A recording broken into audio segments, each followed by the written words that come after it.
喂，你好，香港驗車。喂，香港驗車啊？係。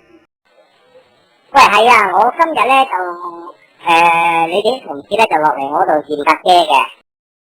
係。先生你貴姓啊？我姓陳嘅。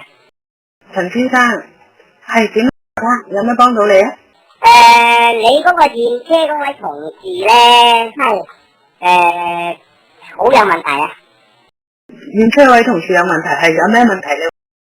總而言之個問題就好多。陳生你係買家？係啦，我係賣家。你係賣出嘅，你係賣出呢架車嘅？係啦。係啦，有咩問題啊？呢個同事好多啊！買唔買架車唔關佢事噶。但係佢俾太過多意見啦。明白。你做翻你哋應該做嘅嘢咪得咯，驗車做翻驗車嘅嘢咪得咯，咁撚多事做乜撚嘢啫？你哋會唔會口多咗咧？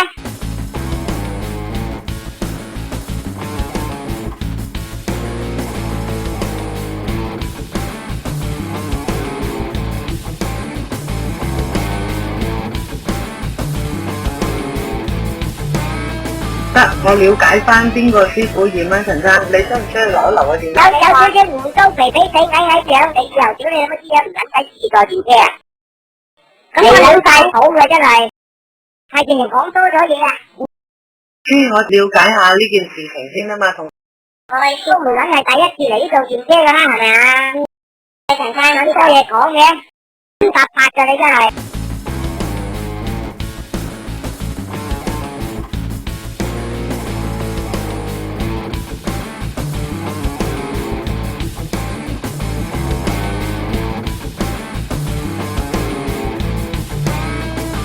陳生，你留一留個電話俾我啊！你等陣我幫你跟進完，我覆翻你啊，陳生。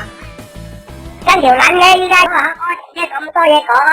咁我都要了解下件事情先。